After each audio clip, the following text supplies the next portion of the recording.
Hi everyone, welcome to Shyam institute. Daily current అఫైర్స్లో భాగంగా ఈరోజు మనము అక్టోబర్ 10వ తారీఖు ఉన్నటువంటి కరెంట్ అఫైర్స్ ఏమన్నాయో చూద్దామండి. సో మనకి అక్టోబర్ 10th ఉన్నటువంటి కరెంట్ అఫైర్స్ ఏమన్నాయో చూద్దాము. సో ఫస్ట్ వన్ చూసినట్లయితే వరల్డ్ మెంటల్ హెల్త్ డే అండి. సో మనకి మానసిక ఆరోగ్యము అని చెప్పేసి తెలుగులో అంటామండి. సో ఈ యొక్క డేని ఎప్పుడుసారి సెలబ్రేట్ చేస్తాము అంటే అక్టోబర్ 10వ తారీఖున సెలబ్రేట్ చేస్తూ ఉంటాం. వరల్డ్ హెల్త్ ఆర్గనైజేషన్ వాళ్ళ లెక్కల ప్రకారము ప్రపంచవ్యాప్తంగా ప్రతి 8 మందిలో ఒకళ్ళు మానసిక ఆరోగ్యానికి లోనై చనిపోతున్నారు. ఏవైతే ఈ యొక్క మానసికంగా కృంగిపోయి చాలామంది ఆత్మహత్యలు చేసుకుంటున్నారండి. సో మనం ఫర్ ఎగ్జాంపుల్ తీసుకున్నట్లయితే ఇటీవల కాలంలో కోటా అనే ఒక ఏరియాలో రాజస్థాన్లో అండి. సో అక్కడ గవర్నమెంటు దర్వాజ్ పే దస్తక్ అని చెప్పేసి ఒక కార్యక్రమాన్ని తీసుకొచ్చిందండి. సో చాలామంది ఐఐటికి నీట్కి ఇలా కాంపిటేటివ్ ఎగ్జామ్స్కి ప్రిపేర్ అవుతూ ఉద్యోగాలు రాక సో కొన్ని మార్కులు 1-2 మార్కులు తగ్గి సో ఇలా బాగా వాళ్ళకి డిప్రెషన్కి వెళ్ళిపోయి మానసికంగా కృంగిపోయి సో మనకి ఆత్మహత్యలు చేసుకుంటూ ఉన్నారు. సో ఇలాంటి వాళ్ళ వల్ల ఎక్కువగా మనకి ఆత్మహత్యలు చేసుకుంటున్నారని చెప్పి చెప్తా ఉన్నారు. సో మెంటల్గా మనం స్ట్రాంగ్గా ఉండాలి అని చెప్పేసి ఓవరాల్గా ఈరోజు కొన్ని అవేర్నెస్ ప్రోగ్రాంలు కండక్ట్ చేస్తూ ఉంటారండి. సో మనం బాగా గుర్తుంచుకోండి, వరల్డ్ మెంటల్ హెల్త్ డే ఎప్పుడు సార్ అంటే అక్టోబర్ 10. మరి దీనికి సంబంధించి థీమ్ను మనం చూసినట్లయితే ఇతివృత్తమును మనం చూసినట్లయితే mental health is a universal human right. చూడండి థీమ్ ఎంత బాగుందో. Mental health is a universal human right అనేది 2023 సంబంధించి వరల్డ్ మెంటల్ హెల్త్ డే యొక్క థీమ్ అండి. సో అదేవిధంగా దీన్ని 1992 నుంచి ఈ డేని కండక్ట్ చేస్తూ ఉన్నారు. సో ఎవరు సార్ అంటే world federation for mental health organisation వారు. సో మెయిన్గా మనం గుర్తుంచుకోవాల్సింది అక్టోబర్ సో మనకి 10వ తారీఖు వరల్డ్ మెంటల్ హెల్త్. అదేవిధంగా దాని థీమ్ గుర్తుంచుకోండి, ఇట్ ఈజ్ ఎనఫ్. ఓకేనండి.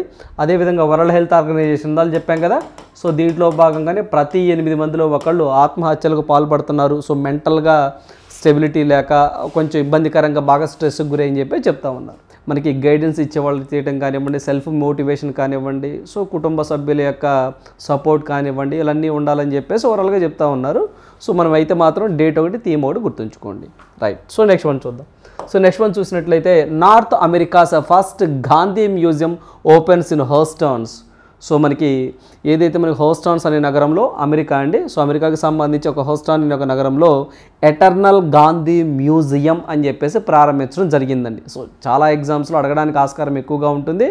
సో మనకి ఫస్ట్ గాంధీ మ్యూజియం అండి. ఏంటంటే ఆ మ్యూజియం పేరు ఎటర్నల్ గాంధీ మ్యూజియం అని చెప్పేసి మనకి అక్టోబర్ 2వ తారీఖున అమెరికాలో ఉన్నటువంటి హ్యూస్టన్ నగరంలో ప్రారంభించడం జరిగింది. సో ఇక్కడ నార్త్ అమెరికాలో ప్రారంభించడం జరిగిందని గుర్తుంచుకోండి. నగరం అయితే హ్యూస్టన్ నగరం. అయితే ఏదైతే ఇప్పుడు ప్రస్తుతం ప్రపంచం ఎదుర్కొంటున్న సవాళ్ళల్లో సో మనకి కొన్ని యుద్ధాలు కూడా కొంచెం ఇబ్బందికరంగా ఉన్నాయండి. మీరు చూసినట్లయితే రష్యా ఉక్రెయిన్ వార్ అయితేనేమి, ఇజ్రాయెల్ అండ్ పలస్తీనా వార్ అయితేనేమి, ఆఫ్ఘనిస్తాన్లో సైనిక పాలన అయితేనేమి, అదేవిధంగా మనకి మయన్మార్లో సైనిక పాలన అయితేనేమి, సో ఇలాంటివన్నీ కూడా ప్రపంచ దేశాలని అస్థిరతపరిచే ఈ యొక్క పదంలో ఉన్నాయని చెప్పేసి ఇప్పుడు ప్రపంచానికి కావాల్సింది సో మనకి అహింసా మార్గాలు అని చెప్పేసి గాంధీ చెప్పిన మార్గంలో అన్ని దేశాలు నడిస్తేనే ప్రపంచం సో మనకి పీస్గా ఉంటుందని చెప్పేసి అన్ని దేశాల వాళ్ళు గుర్తించారండి. అలా మహాత్ముడిని ఆదర్శంగా తీసుకుంటూ నార్త్ అమెరికాలో మనకి మ్యూజియాన్ని ఏర్పాటు చేయడం జరిగిందండి. ఎటర్నల్ గాంధీ మ్యూజియం అని చెప్పేసి అక్కడ ఏవైతే ఈ యొక్క మహాత్మా గాంధీతో పాటుగా ఆ మ్యూజియం లోపల నెల్సన్ మండేలా కానివ్వండి, సో ఇలాంటి వాళ్ళ యొక్క జీవిత చరిత్రలు కూడా ఉన్నాయని చెప్పి చెప్తా ఉన్నారు. మనం కాంపిటేటివ్ ఎగ్జామ్ దృష్ట్యా ఈ మ్యూజియంని ఎక్కడ ఏర్పాటు చేశారని అడుగుతారు. నార్త్ అమెరికా అని చెప్పేసి గుర్తుంచుకోండి. అదేవిధంగా మనకి అక్టోబర్ 2, 2023 నాటికి సంబంధించి గాంధీ గారి జయంతి 154వ జయంతిని సెలబ్రేట్ చేయడం జరిగింది, గుర్తుంచుకోండి. అదేవిధంగా మనకి రీసెంట్గా మన గవర్నమెంట్ ఆఫ్ ఇండియా మనకి ఇంటర్నేషనల్ గాంధీ పీస్ ప్రైజ్ అని చెప్పేసి 2021 అండి సో మనకి గీతా ప్రెస్కి ఇవ్వడం జరిగింది. సో ఎవరైతే అహింసా మార్గాలలో సో మనకి గాంధీ యొక్క సిద్ధాంతాలను బాగా ప్రభావితమై అలాంటి ఆచరణలో నడుస్తారో అలా నడిచి ప్రపంచ శాంతి కోసం పోరాడతారో అలాంటి వ్యక్తులకు సంస్థలకు ఆ యొక్క అవార్డు అనేది ఇవ్వడం జరుగుతుందండి, ఇంటర్నేషనల్ గాంధీ పీస్ ప్రైజ్ అని చెప్పేసి. At the same time Mahatma Gandhi గారు అనగానే మీకు G7 సమావేశంలో భాగంగా జపాన్లో జరిగిందండి, హిరోషిమా నగరంలో జరిగింది. నరేంద్ర మోదీ గారిని జపాన్ ప్రధాని ఫుమియో కిషిదా ముఖ్య అతిథిగా ఇన్వైట్ చేశారు. సో ఆ క్రమంలోనే ఏదైతే మనకి ఈ యొక్క మోదీ గారు G7 సమావేశం అయిపోయిన అనంతరం హిరోషిమా నగరంలో మహాత్మా గాంధీ గారి యొక్క విగ్రహాన్ని ఆవిష్కరించి అక్కడి నుంచి పప్పాయ న్యూగిని వెళ్ళడం జరిగిందని చెప్పేసి మనం G7 సమావేశంలో మాట్లాడుకున్నాం. సో అందువల్ల అక్కడ పాయింట్ కూడా గుర్తుండాలి మనకి. నరేంద్ర మోదీ గారు వెరీ రీసెంట్గా మనకి G7లో భాగంగా హిరోషిమా నగరం జపాన్లో ఉంటుందండి, అక్కడ మహాత్మా గాంధీ గారి యొక్క విగ్రహాన్ని ఆవిష్కరించడం జరిగింది. అది విగ్రహం అండి, ఇది ఒక మ్యూజియం, ఎక్కడ ఎటర్నల్ గాంధీ మ్యూజియం అంటే నార్త్ అమెరికా అని చెప్పేసి గుర్తుంచుకోండి. ఓకేనండి, రైట్. సో నెక్స్ట్ వన్ చూద్దాం. సో నెక్స్ట్ వన్ చూసినట్లయితే Uttar Pradesh chief minister declares dolphin as a state aquatic animal. So Uttar Pradesh CM ఎవరైతే ఉన్నారో యోగి ఆదిత్యనాథ్ గారు వాళ్ళ యొక్క ఆ రాష్ట్రం యొక్క సో మనకి జలచర అంటే ఆక్వాటిక్ యానిమల్గా వీళ్ళు డాల్ఫిన్ని గుర్తించాము అని చెప్పేసి అంటున్నారండి. ఎలాంటి డాల్ఫిన్ అది? సో మనకి గ్యాంగిటిక్ డాల్ఫిన్ మేము గుర్తించాము అని చెప్పి చెప్తున్నారు. ఎందుకంటే సో ఇలాంటి ఏవైతే ఈ డాల్ఫిన్స్ ఉంటాయో ఇవన్నీ కూడా అంతరించిపోతున్నాయి అని చెప్పి చెప్తున్నారండి. సో ఎక్కువగా గంగా నది సో ఇలాంటి వాటిల్లో ఎక్కువగా ఉంటాయని, వీటి యొక్క పాపులేషన్ తగ్గిపోతుందని చెప్పేసి వీటి యొక్క పాపులేషన్ పెంచాలని చెప్పి చెప్తున్నారు. సో మనకి ఇటీవల కాలంలో చూసినట్లయితే మనకి world wide fund for nature అని చెప్పేసి వరల్డ్ వైడ్ ఫండ్ నేచర్ అని చెప్పేసి వీరు అండ్ ఫారెస్ట్ డిపార్ట్మెంట్ వారు సో వీళ్ళిద్దరూ GPS సహాయంతో ఈ యొక్క అసలు డాల్ఫిన్స్ ఎన్నున్నాయి ఏంటి అని చెప్పేసి కౌంట్ చేస్తే సో మ్యాక్సిమం ఎన్నున్నాయి సార్ అంటే 2000 మాత్రమే ఉన్నాయంటండి. సో మనకి 2000 డాల్ఫిన్స్ మాత్రమే ఉన్నాయంట. గంగా, యమున సో ఇలాంటి రివర్స్లో కానివ్వండి, నర్మదా ఇలాంటి నదుల్లో కూడా 2000 ఉన్నాయని చెప్పేసి వాళ్ళు చెప్పడం జరిగింది. సో అందువల్ల వీటి యొక్క పాపులేషన్ పెంచాలని చెప్పేసి ఉద్దేశంతో ఉత్తరప్రదేశ్ గవర్నమెంట్ ఏం చేసిందంటే గ్యాంగిటిక్ డాల్ఫిన్ని ఆక్వాటిక్ యానిమల్గా వాళ్ళు అడాప్ట్ చేసుకోవడం జరిగింది, గుర్తుంచుకోండి. అదేవిధంగా ఉత్తరప్రదేశ్ వచ్చింది కాబట్టి ఉత్తరప్రదేశ్ యొక్క ఆ రాష్ట్రం యొక్క స్పోర్ట్ ఏంటి సార్ అంటే సో దట్ ఈస్ హాకీ అని చెప్పేసి గుర్తుంచుకోండి. మన ఆంధ్రప్రదేశే మీకు తెలిసిందే కబడ్డీ అని చెప్పేసి అంటామండి. సో యూపీ సీఎం అనగానే యోగి ఆదిత్యనాథ్ గారు ఉండడం జరిగింది, రైట్. సో నెక్స్ట్ వన్ చూద్దాం. సో నెక్స్ట్ వన్ చూసినట్లయితే GIC అంటే జనరల్ ఇన్సూరెన్స్ కార్పొరేషన్ అని చెప్పేసి అంటామండి. రీఫైనాన్స్, RE అంటే రీఫైనాన్స్. స్టార్టింగ్లో జనరల్ ఇన్సూరెన్స్ కార్పొరేషన్ అని చెప్పేసి అనేవాళ్ళు, తర్వాత రీఫైనాన్స్ అని చెప్పేసి పేరు మార్చారండి. So GIC RE appointed Ramaswamy N as a chairman and managing director. So మనకి జనరల్ ఇన్సూరెన్స్ కార్పొరేషన్ రీఫైనాన్స్కి చైర్మన్ కమ్ మేనేజింగ్ డైరెక్టర్గా ఒక వ్యక్తి రావడం జరిగిందంట. అతని పేరేంటి అని చెప్పేసి ఎగ్జామ్లో అడుగుతారు, గుర్తుంచుకోండి. రామస్వామి N అనే వ్యక్తి రావడం జరిగింది. సో మనకి అపాయింట్మెంట్స్లో మనం చదువుకుంటాం. అదేవిధంగా ఏంటి సార్ యొక్క జనరల్ ఇన్సూరెన్స్ అంటే జనరల్గా మీరు లైఫ్ ఇన్సూరెన్స్ LIC పేరు ఉంటారండి. అది ఏం చేస్తుంది? ఓన్లీ జీవిత బీమా వ్యక్తులకు మాత్రమే ఇన్సూరెన్స్ సదుపాయాన్ని కల్పిస్తుంది. GIC అంటే ఏంటి? ఇదేంటి? లైక్ మనకి కార్లు కానివ్వండి, ప్రాపర్టీ కానివ్వండి, ఇలా జనరల్గా చేస్తుందన్నమాట. It is a public sector insurance company, గుర్తుంచుకోండి మన భారతదేశంలో.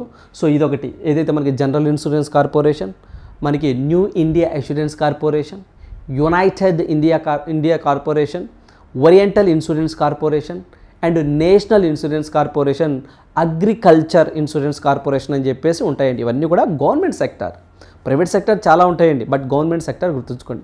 వాటిల్లో ఒకటే జనరల్ ఇన్సూరెన్స్ కార్పొరేషన్ రీఫైనాన్స్ అని చెప్పేసి అంటాం. సో దీనిని కంపెనీస్ యాక్ట్ 1956 ప్రకారం ఏర్పాటు చేశారు. ఇదే కాదండి, మిగతా ఇందాక మనం చెప్పుకున్నటువంటి రిమైనింగ్ ఏవైతే ఇన్సూరెన్స్ కంపెనీస్ ఉన్నాయో వాటన్నిటిని కూడా మనకి కంపెనీస్ యాక్ట్ సో మనకి 1956 ప్రకారం ఏర్పాటు చేశారు. అయితే దీన్ని ఎప్పుడుసారి ఎస్టాబ్లిష్ చేశారు యొక్క GICని అంటే 1972లో ఏర్పాటు చేశారు. దీని యొక్క హెడ్ క్వార్టర్ ఎక్కడ సార్ అంటే ముంబై, మహారాష్ట్ర. సో ఇప్పుడు మనం ఏవైతే ఇలాంటి బ్యాక్గ్రౌండ్ చెప్తున్నామో కంపెనీస్ యాక్ట్ 1956 అని, ఇవన్నీ కూడా గత ప్రీవియస్ ఎగ్జామ్లో అడిగారండి. CHSL అయితేనేమి, SSC GDలో అయితేనేమి, CHSL అయితేనేమి, CGL అయితేనేమి, రైల్వేస్లో అయితే ఇలా అడిగిన సందర్భాలు ఉన్నాయండి. సో అందువల్ల ప్రీవియస్లో దీని మీద ఎటువంటి క్వశ్చన్ అడిగారో కూడా మీకు బ్యాక్గ్రౌండ్లో చెప్పడం జరుగుతుంది. సో ఇవి కూడా చాలా జాగ్రత్తగా మీరు ఫాలో అవ్వాలి. ఓకేనండి. సో ఏ యాక్ట్ ప్రకారం అంటే 1956 కంపెనీ యాక్ట్ ప్రకారము ఈ యొక్క జనరల్ ఇన్సూరెన్స్ కార్పొరేషన్ రీఫైనాన్స్ అనేది ఏర్పాటు అవడం జరిగింది. దీని యొక్క హెడ్ క్వార్టర్ ముంబై, మహారాష్ట్ర అని చెప్పేసి గుర్తుంచుకోండి. గతంలో చైర్మన్ అండ్ మేనేజింగ్ డైరెక్టర్గా ఎవరు ఉండారు సార్ అంటే మనకి దేవేష్, సో మనకి శ్రీవాస్తవ అనే వ్యక్తి ఉన్నారు. ఈ యొక్క దేవేష్ శ్రీవాస్తవ ప్లేసుల్లోనే మనకి ఇప్పుడు రామస్వామి గారు రావటం జరిగింది, గుర్తుంచుకోండి. ఓకేనా. అదేవిధంగా ఎల్ఐసికి సంబంధించి చూసినట్టయితే సిద్ధార్థ మొహంతి అనే వ్యక్తి సో రీసెంట్గా రావడం జరిగింది చైర్మన్గా, గుర్తుంచుకోండి. రైట్. మన భారతదేశంలో ఇన్సూరెన్స్ కంపెనీస్ మొత్తాన్ని రెగ్యులేట్ చేసేది ఎవరు సార్ అంటే IRDAI అని చెప్పేసి అంటామండి. ఎవరు సార్? IRDAI అని చెప్పేసి అంటాం. Insurance regulatory development authority of India అని చెప్పేసి అంటాం. వీళ్ళు మన భారతదేశంలో మనకి ఇన్సూరెన్స్ కంపెనీస్ మొత్తాన్ని రెగ్యులేట్ చేస్తూ ఉంటారు. మరి ఈ యొక్క IRDAI ఎక్కడ సార్ హెడ్ క్వార్టర్ అంటే మన హైదరాబాద్, తెలంగాణ అనండి. సో యాక్ట్ 1999లో రావడం జరిగింది, 2000 నుంచి ఫోర్స్లోకి రావడం జరిగింది. మరి స్టార్టింగ్లో దీని హెడ్ క్వార్టర్ అనేది మనకి ఢిల్లీలో ఉండేదండి. సో ఢిల్లీ నుంచి తర్వాత హైదరాబాద్కి షిఫ్ట్ చేశారు. సో 2001లో గుర్తుంచుకున్న IRDAI 2047 సో వీళ్ళు ఒక టార్గెట్ పెట్టారండి. 2047 వరకు ప్రతి ఒక్క వ్యక్తి జీవిత బీమాని కలిగి ఉండాలని చెప్పేసి 2047 టార్గెట్గా పెట్టుకోవడం జరిగింది. సో ఈ పాయింట్ కూడా గుర్తుంచుకోవాలి. మనం ఇన్సూరెన్స్ అనగానే ఇది జనరల్ ఇన్సూరెన్స్ గుర్తుంచుకోండి, ఇది లైఫ్ ఇన్సూరెన్స్ గుర్తుంచుకోండి. 2047 అంటే ప్రతి ఒక్క వ్యక్తి జీవిత బీమాని కలిగి ఉండాలని చెప్పేసి IRDAI వాళ్ళు టార్గెట్ పెట్టడం జరిగింది. మరి IRDAI చైర్మన్ ఎవరు సార్ అంటే దేబాశిష్ పాండా అని చెప్పేసి అంటాం, గుర్తుంచుకోండి. రైట్. సో నెక్స్ట్ వన్ చూద్దాం. సో నెక్స్ట్ వన్ చూసినట్లయితే Nokia launches first of it's kind 6G lab in Bengaluru. So మనకి బెంగళూరులో నోకియా వాళ్ళు 6G ల్యాబ్ అని చెప్పేసి ఒక ల్యాబ్ని ఎస్టాబ్లిష్ చేయడం జరిగిందండి. సో రాబోయే జనరేషన్ అంతా 6Gకే ఉంటుందని చెప్పి చెప్తున్నారు. దానికి సంబంధించినటువంటి ఏవైతే మనకి నెట్వర్క్స్ కానివ్వండి, డివైసెస్ కానివ్వండి, మాడ్యూల్స్ కానివ్వండి, సో ఇవన్నీ కూడా ఇక్కడ టెస్టింగ్ పర్పస్ మీద దీన్ని ఏర్పాటు చేయడం జరుగుతుంది. ఇక్కడ ఈ యొక్క ఎక్సలెన్సీలో ఉంటుందని చెప్పేసి నోకియా వాళ్ళు చెప్పడం జరిగింది. సో నోకియా అంటే మీకు తెలిసిందే ఫిన్లాండ్ కంపెనీకి సంబంధించి, ఫిన్లాండ్ దేశానికి సంబంధించి. సో ఈ నోకియా వీళ్ళు ఫస్ట్ వీళ్ళ యొక్క 6G ల్యాబ్ మన ఇండియాలో ఎక్కడ పెట్టారో అని అడుగుతారు. సో మనకి ముంబాయా, కోల్కతానా, హైదరాబాద్ ఇలా అడుగుతారండి. So that is Bengaluru, Karnataka అని చెప్పేసి గుర్తుంచుకోండి. సో ఇక్కడ 6G ల్యాబ్ అనేది ఇక్కడ కీ ఇండికేటర్. ఎవరు పెట్టారు? నోకియా వారు. అలా కూడా అడుగుతారు, గుర్తుంచుకోండి. మనకి అంతా కూడా 5G. సో కొన్ని ఇప్పుడు అంతా 5G వచ్చేసిందండి మ్యాక్సిమం, కొన్ని ప్రాంతాలు తప్ప. సో ఫ్యూచర్లో కూడా 6G కూడా త్వరలోనే ఉంటుంది. టెక్నాలజీ బ్యాక్ బోన్గా సో డిజిటల్ ఇండియాలో భాగంగా ఇలాంటి వాటిని మేము ప్రోత్సహిస్తాము అని చెప్పేసి ఈ ల్యాబ్ని ఎవరు సార్ ప్రారంభించారంటే మనకి IT మినిస్టర్ అండి, అశ్విని వైష్ణవ్ అని చెప్పేసి అతను ప్రారంభించడం జరిగింది. Ashwini Vaishnaw IT minister as well as railway ministry కూడా చేస్తూ ఉన్నారు. రైట్. సో నెక్స్ట్ వన్ చూద్దాం.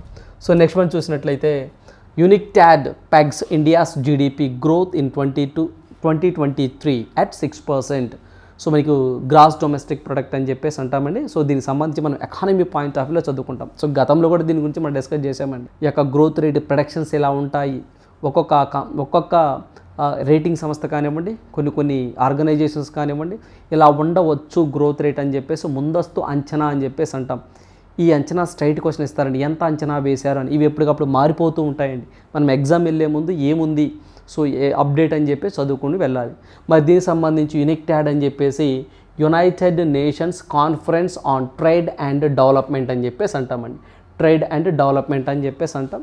వీళ్ళ ప్రకారము మనకి లాస్ట్ ఇయర్ అంటే 2022 సంబంధించి 6.6 ఉండొచ్చు అన్నారు. బట్ ఇప్పుడు మాత్రం 2023-24 ఫినాన్షియల్ ఇయర్ గాను 6% ఉండొచ్చు అని చెప్పేసి వీళ్ళు ప్రెడిక్ట్ చేయటం జరిగింది.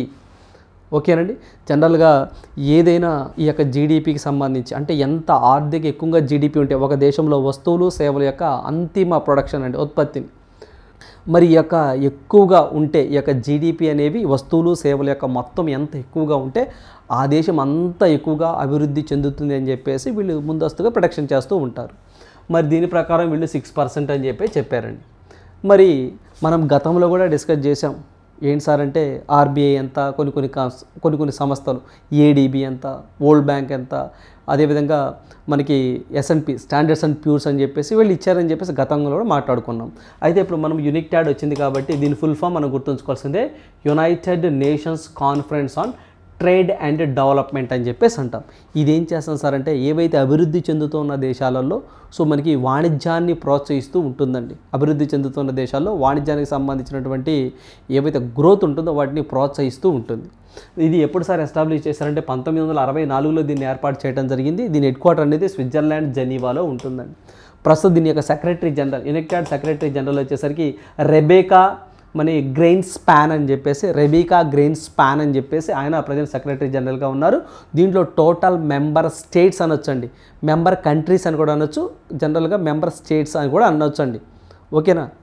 మొత్తం సభ్య దేశాలు ఎన్ని ఉన్నాయి సార్ అంటే 195 దేశాలు దీంట్లో ఉన్నాయి. రైట్. ఇది యునైటెడ్కి సంబంధించింది, వాళ్ళు ప్రొడక్షన్ చేసాము, దాని బ్యాక్గ్రౌండ్ కూడా మనం చదువుకున్నాం. ఇటీవల కాలంలో ఇలాంటి హెడ్స్ ఇచ్చి కొన్ని ఆర్గనైజేషన్స్ ఇచ్చి వాటి యొక్క హెడ్ క్వార్టర్ ఇచ్చి మ్యాచ్ ద ఫాలోయింగ్ అడుగుతున్నారు. లేదా కొన్ని ఆర్గనైజేషన్స్ ఇచ్చి వాళ్ళ యొక్క హెడ్స్ అంటే డైరెక్టర్ జనరల్ కానివ్వండి, ప్రెసిడెంట్ కానివ్వండి, సెక్రటరీ జనరల్ కానివ్వండి. సో ఇటేమో ఆర్గనైజేషన్స్ అంటున్నారు, ఇటేమో వాళ్ళ యొక్క సెక్రటరీ వాళ్ళ యొక్క డిజిగ్నేషన్స్ మ్యాచ్ ద ఫాలోయింగ్ అంటున్నారు. లేదా కొన్ని సంస్థలు ఇచ్చి వాళ్ళ హెడ్ క్వార్టర్స్ ఇచ్చి వాటి యొక్క head quarters match the following అని అడుగుతున్నారు. అందువల్ల మనం ఖచ్చితంగా వీటి యొక్క స్విట్జర్లాండ్ జెనీవా అని, సో మనకి రెబేకా గ్రెయిన్స్పాన్ అని చెప్పేసి అతను సెక్రటరీ జనరల్గా ఉన్నారు యునైటెడ్కి అని చెప్పేసి మనం గుర్తుంచుకోవాలి. అట్ ద సేమ్ టైం మళ్ళీ మీకు గుర్తు చేసే ప్రయత్నం చేస్తున్నాను. ఆర్బీఐ వాళ్ళు ఎంత ప్రొటెక్షన్ చేశారు? 6.5% ప్రొటెక్షన్ చేశారు. తర్వాత వరల్డ్ బ్యాంక్ కానివ్వండి, Fitch and it is a rating agency అది కానివ్వండి, ఏడీబీ ఏషియన్ డెవలప్మెంట్ బ్యాంక్ కానివ్వండి, వెరీ రీసెంట్గా ఓఈసీడీ అని చెప్పేసి ఓకేనండి, ఇవన్నీ కూడా 6.3గా మనకి 2023-24 ఆర్థిక సంవత్సరంలో ఇండియా గ్రోత్ రేట్ ఇలా ఉండొచ్చు అని చెప్పేసి ప్రొడక్షన్ చేశారు. అట్ ద సేమ్ టైం మనకి S&P స్టాండర్డ్స్ అండ్ ప్యూర్స్ కానివ్వండి వాళ్ళు 6%, ఎన్ఎస్ఓ నేషనల్ స్టాటిస్టికల్ ఆఫీస్ అని చెప్పేసి ఇది 7%. సో వీళ్ళు ఇలా ప్రొడక్షన్ చేశారు ప్రస్తుతానికి. సో మధ్యలో మారిపోవచ్చు అండి. సో మనం ఎగ్జామ్ వెళ్ళే ముందు అప్డేటెడ్గా ఉండాలి. సో ఇవన్నీ కూడా ఆల్రెడీ మనం డిస్కస్ చేసినవే మీకు ఒకసారి గుర్తు చేసే ప్రయత్నం చేశాను, గుర్తుంచుకోండి. అట్ ద సేమ్ టైం ఇప్పుడు యునైటెడ్ కూడా వచ్చింది 6%. రైట్. సో నెక్స్ట్ వన్ చూద్దాం. సో నెక్స్ట్ వన్ చూసినట్లయితే క్వశ్చన్ ఫర్ యూ, ఈ ప్రశ్న మీకోసమే. ఇదేంటి సార్ అంటే గిగా వర్క్స్కి 4 లక్షల ఇన్సూరెన్స్ను ఏ రాష్ట్ర ప్రభుత్వం ప్రకటించింది? అసలు ఫస్ట్ మనకి గిగా వర్క్స్ అంటే ఏంటో తెలియాలండి.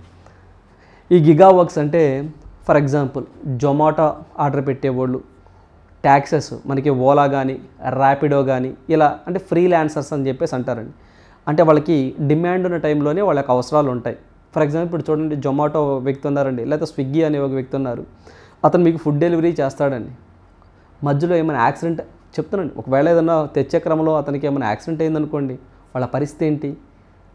ఇలా గవర్నమెంట్ తరపు నుంచి గవర్నమెంట్ వాళ్ళ యొక్క వెల్ఫేర్ కోసం, ఎందుకంటే ఇటీవల కాలంలో గిగా వర్కర్స్ బాగా ఎక్కువైపోతున్నారండి, వాళ్ళకి ఎక్కువ డిమాండ్ ఉందట. ఫ్యూచర్లో కూడా చాలా ఉద్యోగాలు గిగా వర్క్స్లోనే ఉంటాయట, పర్మనెంట్ ఉండవట. సో అందువల్ల వాళ్ళ వెల్ఫేర్ కోసము 4 లక్షల ఇన్సూరెన్స్ మా రాష్ట్ర ప్రభుత్వం నుంచి మేము కల్పిస్తాం వాళ్ళకి ఏమన్నా అయితే అని చెప్పేసి అంటున్నారు. కొన్ని ఉద్యోగాలు మీకు తెలిసిందేనండి, ప్రైవేట్ ఉద్యోగాలలో హెల్త్ ఇన్సూరెన్స్ ఉండదు. అదేవిధంగా ఏమన్నా వాళ్ళకి ఇబ్బంది వచ్చినా ఏమి ఉండదండి, జస్ట్ ఆ శాలరీ మాత్రమే ఇస్తారు. వాళ్ళని టెంపరీగా ఫ్రీలాన్సర్ని గిగా వర్కర్స్ అంటారు. ఎగ్జాంపుల్ జొమాటో, ర్యాపిడో నడిపేవాళ్ళు, ఇలాంటి వాళ్ళండి. వాళ్ళకి 4 లక్షల ఇన్సూరెన్స్ సదుపాయాన్ని కల్పిస్తామని చెప్పేసి ఇటీవల ఏ రాష్ట్ర ప్రభుత్వం ప్రకటించిందంటే దట్ ఈజ్ కర్ణాటక. ఓకేనండి, కర్ణాటక రాష్ట్ర ప్రభుత్వం అనేది ప్రకటించడం జరిగింది, గుర్తుంచుకోండి. రైట్. సో ఇవ్వండి ఈరోజు ఉన్నటువంటి important current affairs. So thank you, all the best.